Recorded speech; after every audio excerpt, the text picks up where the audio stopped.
हर खबर पर होगी आपकी पकड़। डाउनलोड कीजिए एबीपी लाइव ऐप।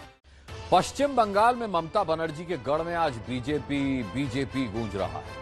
बीजेपी अध्यक्ष जेपी नड्डा आज कोलकाता में तूफानी दौरा कर रहे हैं। ममता के गढ़ भवानीपुर में जेपी नड्डा ने हुंकार भरी और ताबड़तोड़ हमले किए। बोले 2021 में ममता सरकार को उखाड़ फेंक कर कमल खिलाएंगे। ये वो जगह है जहां से ममता जी की सरकार को उखाड़ फेंकने का निश्चय किया गया है। ये वो चुनाव है। अब अंतिम छलांग लगानी बाकी है और वो हम 2021 में आप लोग के आशीर्वाद से लगाएंगे, जहां ममता जी की सरकार को उखाड़ फेंकेंगे और कमल खिलाएंगे। इस बात बीजेपी जिंदाबाद, जेपी नड्डा जिंदाबाद।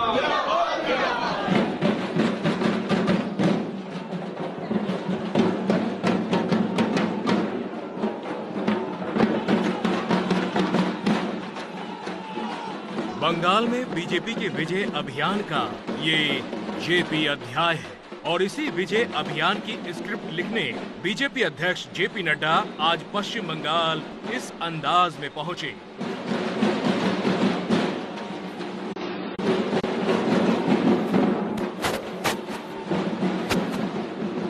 ढोल बज रहे थे, बंगाल की परंपरा के मुताबिक स्वागत हो रहा था, तो जेपी नड्डा भी कार का शीशा खोल इस अंदाज में खड़े हो गए और विजय का विक्ट्री साइन बना लिया। ढोल की थाप गूंजती रही।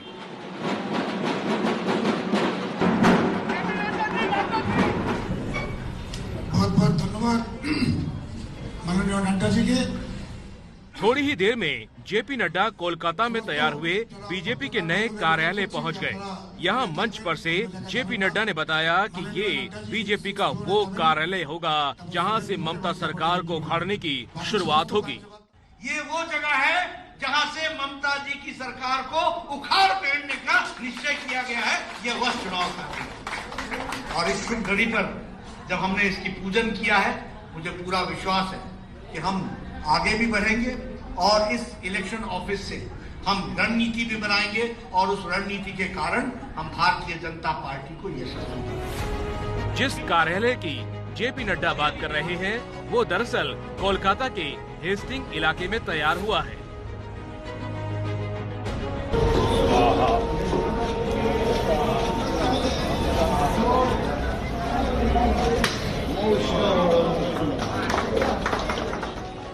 यहाँ पूरे मंत्रोच्चार के साथ पूजा हवन किया गया। इस मौके पर जेपी नड्डा ने बताया कि कैसे बंगाल में अब ममता के खिलाफ बीजेपी का हार्डवेयर और सॉफ्टवेयर दोनों तेजी से बढ़ रहे हैं। यह भारतीय जनता पार्टी का दोनों तरफ का ग्रोथ है, हार्डवेयर का भी और सॉफ्टवेयर का भी। भारतीय जनता पार्टी के कार्यकर्ता भी बढ़ रहे हैं और कार्यालय भी बढ़ रहे हैं। इस बात को हमको समझना है। और अभी 2021 के चुनाव में भारतीय जनता पार्टी 200 सीट पार करेगी और सरकार बनाएगी। इस बात को हमको बंगाल में जेपी नड्डा ने टीएमसी सरकार के खिलाफ कैंपेन उस भवानीपुर जगह से छेड़ा है जहां ममता बनर्जी खुद विधायक हैं। ये तस्वीरें तब की हैं जब जेपी नड्डा के स्वागत की तैयारी में बीजेपी कार्यकर्ता खड़े थे। बीजेपी का जो महिला मोर्चा एकदम ट्रेडिशनल लुक में आप देख सकते हैं। बंगाली वर्सेस बहारी का जो मुद्दा तृणमूल कांग्रेस फिलहाल उठा रहे चारों तरफ, शायद उसका ही जवाब है यहाँ भवानीपुर में, क्योंकि सारे बीजेपी की जो महिला मोर्चा है एकदम ट्रेडिशनल लुक में बंगाली ड्रेस में यहाँ देखने को सभी यहाँ देख सकते हैं।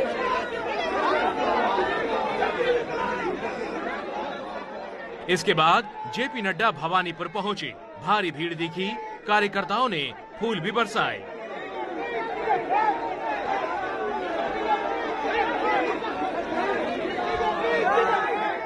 ममता के इस गढ़ में जेपी नड्डा ने लोकल लेवल पर कार्यकर्ताओं से बातचीत की। डोर टू डोर कैंपेन से ममता के जनाधार में सेंध लगाई गई।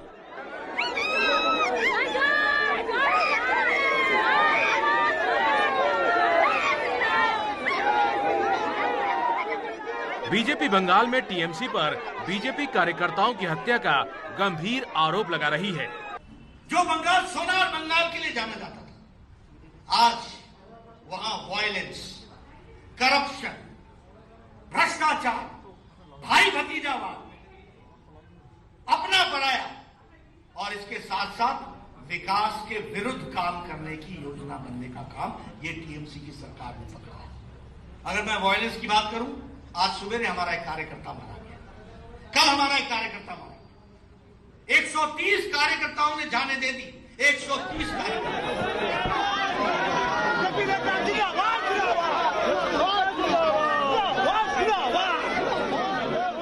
जेपी नड्डा यहां से शाम को कोलकाता के मशहूर कालीघाट मंदिर भी पहुंचे। ये मंदिर भवानीपुर से सटा है। यहाँ उन्होंने पूजा अर्चना की।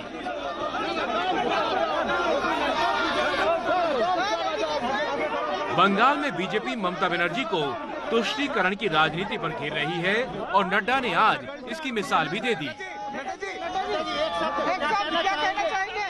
30 और 1 जुलाई को ईद आती है, ईद मनाना चाहिए, हम चाहते हैं मनाई जाए, हमें खुशी है, हमारी सरकार जहां जो होती है हम मनाते हैं, हम मनाने की इजाजत भी देते हैं। लेकिन 30 तारीख को ईद मनाने की छुट्टी और 30 के बाद आता है 5 अगस्त, जब भव्य राम मंदिर बन रहा होता है तो उस दिन कर्फ्यू लगा दिया जाता है। आप बताइए कि लॉकडाउन पहले लगेगा या बाद में लगेगा? लेकिन 5 तारीख को लॉकडाउन क्यों लगाया? जेपी नड्डा के साथ बंगाल बीजेपी के आला नेता जब ममता के गढ़ में घूम रहे थे तो ममता बनर्जी की पार्टी कैसे शांत रह जाती? आमना सामना हो ही गया। कोलकाता का हेस्टिंग रोड इस समय रण का क्षेत्र बन चुका है।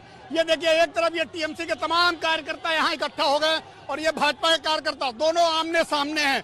दरअसल ये जो मेरे पीछे बिल्डिंग आप देखिए, इस बिल्डिंग के 4थे फ्लोर में भारतीय जनता पार्टी का चुनाव कार्यालय है और जेपी नड्डा अभी भी उस कार्यालय में मौजूद है। थोड़ी देर पहले जब जेपी नड्डा यहाँ पहुंचे थे तो उस समय टीएमसी के कार्यकर्ताओं ने काले झंडे दिखाए थे और बाद में यहाँ से चले गए थे।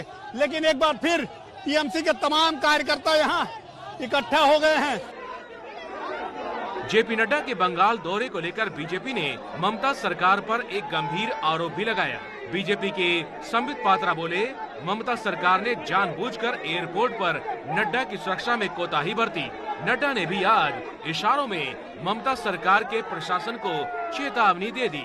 पुलिस का राजनीतिकरण हो रहा है, उसके बारे में मैं एक ही बात कहना चाहूंगा कि प्रशासन भी ये ध्यान में रहे, ये सरकार हर दिन नहीं रहने वाली।